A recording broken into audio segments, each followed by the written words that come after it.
अरे बेटी, तुम तीनों ये क्या कर रही हो? माँ, हमारे पास खेलने के लिए खिलौने नहीं हैं, बस वही बना रहे हैं मिट्टी से। हाँ माँ, पड़ोस के बच्चों के पास बहुत प्यारे प्यारे खिलौने हैं। काश हमारे पास भी होते तो हम तीनों बहनें बहुत प्यार से खिलौने और गुड़िया के साथ खेलते। अच्छा, ये बात है। कोई बात नहीं, मैं लेकर आऊंगी तुम्हारे लिए खिलौने जब मुझे तनख्वाह मिल जाएगी। अच्छा माँ, आप मेरे लिए एक प्यारी सी गुड़िया भी लेकर आना। हाँ बेटी, जरूर लेकर आऊंगी। सोनाली इतना बोलकर अपनी बेटियों के लिए खाना बनाने चली जाती है और इधर उन तीनों लड़कियों के पिता शराब के नशे में घर आ जाते हैं। आजा मेरी गाड़ी में बैठ जा पो पो, आजा मेरी गाड़ी में बैठ जा पो पो। अरे, तुमने ये क्या हाल बना रखा है अपना? ये इतनी सारी शराब पीने के लिए पैसे कहाँ से आते हैं तुम्हारे पास? उधर घर में राशन का एक दाना तक नहीं है। पी है, मैंने अपने पैसों की पी है, तुझे क्या दिक्कत हो रही है? इतना कहते ही भूपेश नशे में बेचारी गरीब बहनों के मिट्टी के खिलौने पर ही गिर जाता है। अरे अरे, मैं गिर गया। ये क्या पिताजी, आपने हमारे सारे खिलौने खराब कर दिए। अब दोबारा खिलौने बनाने पड़ेंगे। चुप, बिल्कुल चुप हो जाओ। नशोम कहीं की, तुम तीनों इतनी मनहूस हो, जब से इस घर में आई हो सब कुछ खराब हो गया। इन बच्चियों को क्यों बोल रहे हो? अरे आज मेरा कोई बेटा होता ना तो मेरा सहारा बनता। ये लड़कियां मेरा वंश कैसे बढ़ाएंगी? पिताजी उठ जाइए, ये क्या हो गया? आप, हम आपका सहारा हैं। बेटियां हैं तो क्या हुआ, बेटे से कम नहीं है। तीनों बहनें सहारा लगाकर अपने पिता को उठाती है और उन्हें घर में लाकर बिस्तर पर लेटा देती हैं। भूपेश नशे में धुत हो जाता है। वह चारपाई पर लेटते ही सो जाता है, जिसके बाद मायूस होकर तीनों बहनें अपने खिलौने बनाकर रात भर सूखने के लिए छोड़ देती हैं। अगले दिन गरीब बहनें सुबह उठकर पहले अपने घर के मंदिर में भगवानों की पूजा करती हैं और उसके बाद अपने मिट्टी के खिलौने लेकर अपने स्कूल निकल जाती हैं। रास्ते में बाजार आता है। दीदी, ये क्या है जो धागे में लोगों ने मोती पिरो कर रखे हैं, और ये कितने प्यारे लग रहे हैं, रंग बेरंगे। ये राखी होती है जो एक बहन अपने भाई की हाथ की कलाई पर बांधती है। अगर हमारा भी कोई भाई होता तो हम उसके हाथ पर भी राखी बांधते और रक्षाबंधन मनाते। रक्षाबंधन क्यों मनाते हैं दीदी? रक्षाबंधन भाई बहन का त्योहार होता है पूर्वी। इसमें एक बहन जब अपने भाई को राखी बांधती है तो वो उसकी रक्षा करता है, इसलिए इस त्योहार का नाम रक्षाबंधन है। दीदी, फिर हमारा भाई क्यों नहीं है? क्योंकि हमारी माँ का कोई बेटा नहीं हुआ, इसलिए। चलो अब स्कूल चलते हैं, लेट हो रहे हैं। तीनों गरीब बहनें अपने स्कूल पहुंच जाती हैं।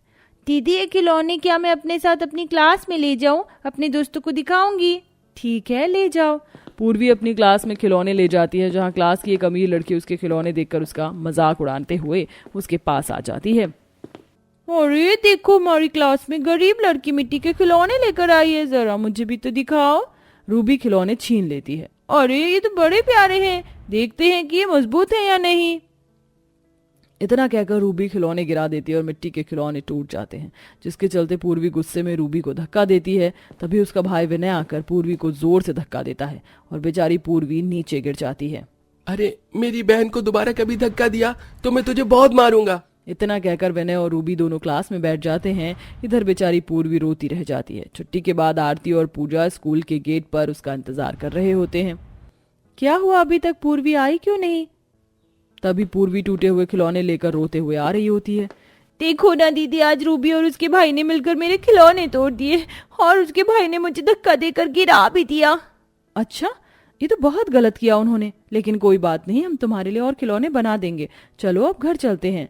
तीनों बहनें घर आ जाती हैं। वो तीनों घर पहुंचते ही सबसे पहले हाथ मुंह धोती हैं और भगवान की मूर्ति के सामने हाथ जोड़कर उन्हें खुद खाना खाने से पहले खाने का भोग लगाती हैं। भगवान जी, जल्दी से मुझे एक भाई भेज दो। सबके भाई हैं, अपनी बहनों की रक्षा करते हैं, लेकिन हम तीनों बहनों के पास तो कोई भाई भी नहीं है जो हमारी रक्षा करे। पीछे से उनके पिताजी ये सब सुन लेते हैं। मैं अपनी बेटियों को कितना कोसता हूँ, जबकि ये बेचारी तो खुद ही भाई को लेकर इतनी परेशान है। मुझे एक बेटा चाहिए था, वैसे ही इन्हें भी तो एक भाई चाहिए था। ये सोचते हुए भूपेश की आंखों में आंसू आ जाते हैं और वो घर के दरवाजे से अंदर आने की बजाय बाहर चला जाता है। जिसके बाद गरीब बहनें भगवान को भोग लगाकर खुद खाना खाती हैं और पढ़ाई करने लगती हैं। दीदी, मैं पढ़ाई कर कर के थक गई हूँ, चलो ना कहीं बाहर घूमने चलते हैं। अच्छा चलो ठीक है, बाहर चलते हैं। तीनों बहनें बाहर घूमने आ जाती हैं, जहाँ वो भी उन्हें मंदिर दिखाई पड़ता है। वो तीनों वहां अपना सर झुकाकर भगवान को नमस्कार करती हैं। उनके लिए सभी भगवानों के प्रति एक अलग भावना थी। तभी बाजार में उन्हें विनय और रूबी मिल जाते हैं। दीदी ये रूबी, इसके भाई ने मुझे गिराया था। गरीब लोग निकले सैर सपाटे के लिए। अरे इन तीनों के लिए तो मैं अकेला ही काफी हूँ। विनय पूर्वी के साथ साथ उसकी दोनों बहनों को भी परेशान करने लगता है। देखो हमें जाने दो, हमने तुमसे कुछ नहीं कहा। तुमने हमारी छोटी बहन को गिराया, फिर भी हम चुप रहे। नहीं तो क्या, तुम मेरी कंप्लेन करती या अपने भाई से पिटवाती, लेकिन अफसोस तुम्हारा तो कोई भाई ही नहीं है। ऐसा बोलकर वो उन तीनों बहनों के बाल खींचने लगता है। वहां पर एक कान्हा नाम का लड़का ये सब देख रहा था। अरे क्यों इन बेचारियों को परेशान कर रहे हो, इन्हें जाने दे। तू कौन है, बीच में पड़ने की जरूरत नहीं है, वरना क्या। ये सुनते ही विनय को गुस्सा आता है और वह कान्हा को मारने के लिए आगे बढ़ता है, लेकिन तभी अचानक से उसकी पैंट खुल जाती है जो नीचे गिर जाती है। ये देख सभी उसके ऊपर जोर जोर से हंसने लगते हैं। इसकी तो पैंट खुल गई। तुम्हें बाद में देखूंगा, चलो रूबी यहाँ से। वो दोनों वहां से चले जाते हैं। भैया आपका बहुत शुक्रिया, आज आपने हमारी बहुत मदद की। कभी कोई परेशान करे तो अपने कान्हा भैया को याद कर लेना, ये अनाथ तुम्हें कहीं भी मिल जाएगा। भैया शब्द सुनकर तीनों बहनें भावुक हो जाती हैं। भैया क्या आप अनाथ हो, आपका कोई नहीं है? हाँ मैं अनाथ हूँ, यहीं रोड पर सोता हूँ। भैया आप हमारे साथ हमारे घर चलो, मेरे माता पिता को एक बेटा चाहिए और हमें भाई, आपको एक परिवार मिल जाएगा। अरे नहीं, मैं तुम्हारे साथ नहीं चल सकता।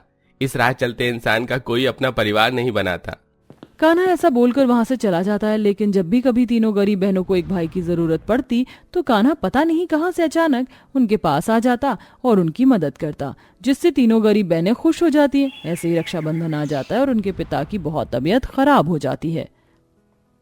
सोचा था अपनी बेटियों के लिए कुछ लेकर आऊंगी, आज रक्षाबंधन था, लेकिन इस आदमी ने शराब पी पी कर अपनी तबीयत खराब कर ली। कोई बात नहीं माँ, आज रक्षाबंधन है, सभी बहनें तैयार होकर अपने भाइयों को राखी बांध रही हैं। हमारा तो कोई भाई नहीं है, बस ये भगवान जी ही हैं।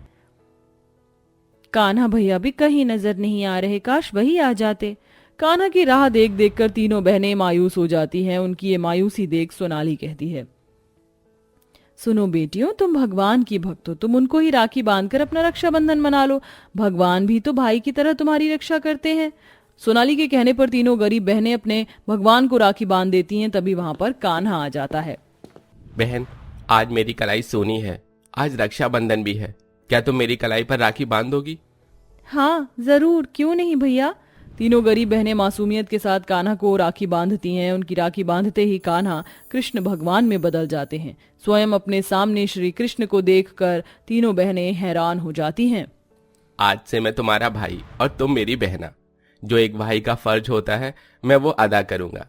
इतना कहने के बाद श्री कृष्ण अपने हाथ की कलाई से राखी उतारकर तीनों बहनों को दे देते हैं। आज से ये राखियां तुम तीनों की रक्षा करेंगी। इतना कहते ही श्री कृष्ण वहां से गायब हो जाते हैं, जिसके बाद से अब तीनों बहनों की रक्षा करने के लिए उनके पास उनके कान्हा की राखियां थी। जब भी उन्हें कुछ चाहिए होता था तो वह अपनी जादुई राखियों से मदद लेते, जिसके चलते उन्हें कोई परेशान नहीं करता और उनकी परेशानियां भी खत्म हो जाती हैं और वो तीनों गरीब बहनें खुशी खुशी रहने लगती हैं।